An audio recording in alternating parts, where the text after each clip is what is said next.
Hi hello నమస్తే అండి. Welcome to Ragini vlogs. అందరూ ఎలా ఉన్నారు? బాగున్నారండి.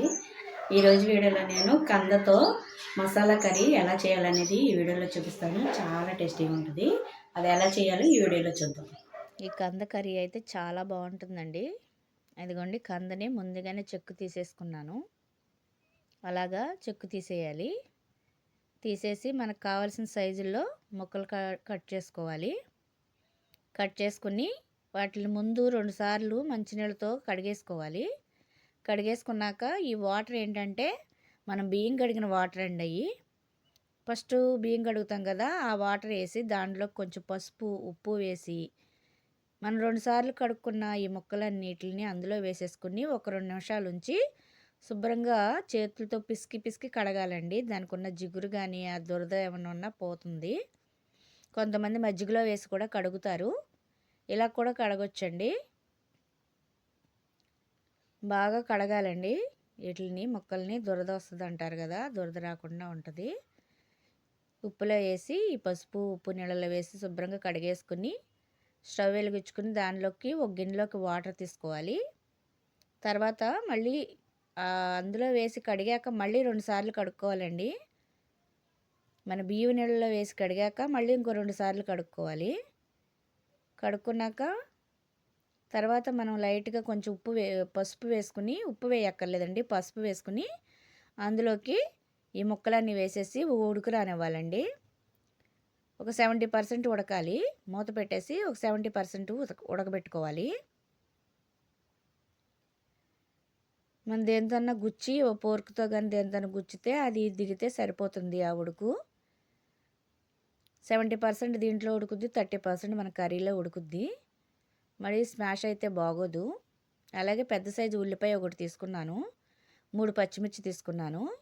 ఇవి కచ్చాబచ్చాగా మిక్సీ పట్టుకోవాలి. ఇలా ఉల్లిపాయ పచ్చిమిర్చి మిక్సీ పట్టుకుంటే గ్రేవీ బాగా వస్తుంది కర్రీకి.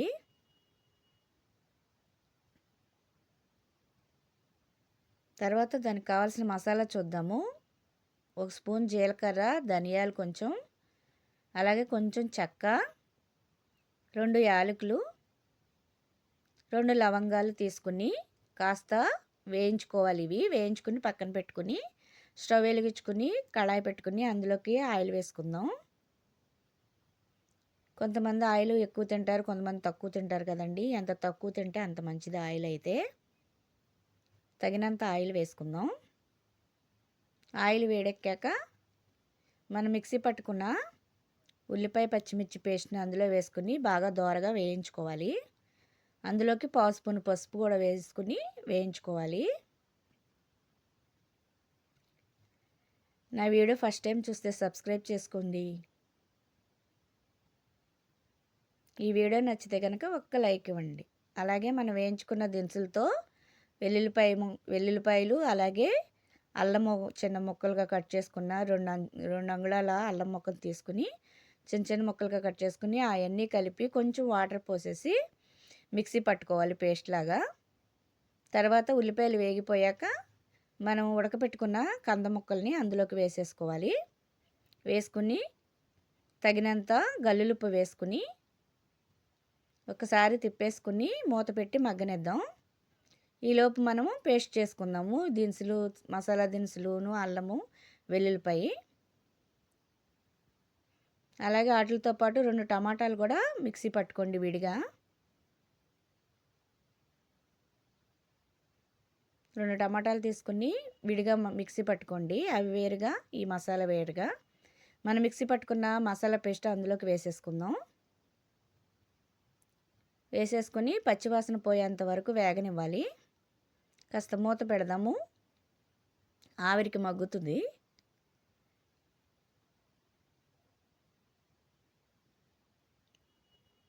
కంద మసాలా కర్రీ చాలా బాగుంటుందండి. మాంసం కూర కన్నా చాలా టేస్టీగా ఉంటుంది. అది కూడా పనిచేయదు. అలాగే అది కూడా వేగాక మనం మిక్సీ పట్టుకున్న టమాటా పేస్ట్ని కూడా అందులోకి వేసుకోవాలి. అది కూడా పచ్చివాసన పోయేంత వరకు కాసేపు ఆవిరి మీద ఉడకనిద్దాం మూత పెట్టి. వెజ్ వాళ్ళకి మాత్రం చాలా చాలా టేస్టీగా ఉంటుంది ఈ కర్రీ. ఒకసారి ట్రై చేయండి. అలాగే తగినంత కారం వేసుకుందాం. మీరు తినగలిగినంత కారం వేసుకోండి. నేనైతే 2 స్పూన్ల కారం వేసాను. కారం కూడా వేసాక కారం పచ్చివాసన పోయేంత వరకు మూత పెట్టి కాసేపు ఆవిరి మీద మగ్గనిద్దాం.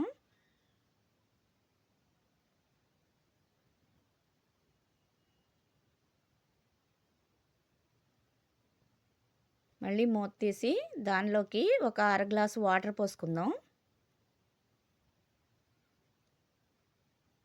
వాటర్ పోసుకుంటే కర్రీ గ్రేవీ బాగుంటుంది. గ్రేవీగా వస్తుంది, చక్కగా గ్రేవీ ఎక్కువ వస్తుంది.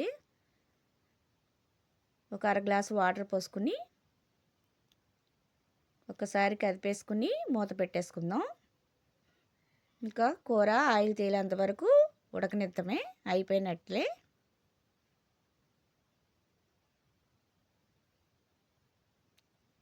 అంతేనండి, మన కూర అయితే రెడీ అయిపోయింది.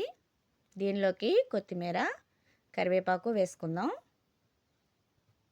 ఆయిల్ తేలేంత వరకు ఉడికించుకుంటే సరిపోతుంది. మనం కొత్తిమీర, కరివేపాకు వేసుకుని స్టవ్ కట్టేసుకోవడమే. ఇంకా మనం తినడానికి రెడీ అయిపోయింది మన కర్రీ. ఓ బౌల్లో తీసుకుని సర్వ్ చేసుకోవడమే. ఎంతో టేస్టీగా ఉన్న మన కంద మసాలా కర్రీ అయితే రెడీ అండి. మీరు కూడా తప్పకుండా ట్రై చేయండి. నచ్చితే కామెంట్ పెట్టండి, మర్చిపోవద్దు. ఓ బౌల్లో తీసుకుని సర్వ్ చేసుకోవడమే అంట.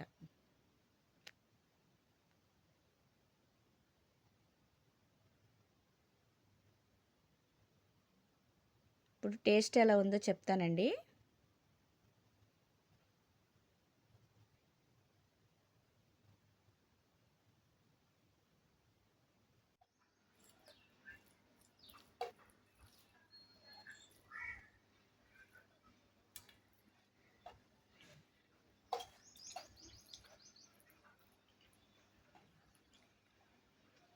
చాలా బాగుందండి. టేస్ట్ అయితే కనుక చాలా చాలా బాగుంది. మరి మీరు కూడా ఇలాగే ట్రై చేయండి. మరి నచ్చితే కనుక కామెంట్ పెట్టండి. మరి ఈ వీడియో నచ్చితే లైక్ చేసి, షేర్ చేసి, సబ్స్క్రైబ్ చేయండి. నెక్స్ట్ వీడియోలో మళ్ళీ కలుద్దాం. బాయ్.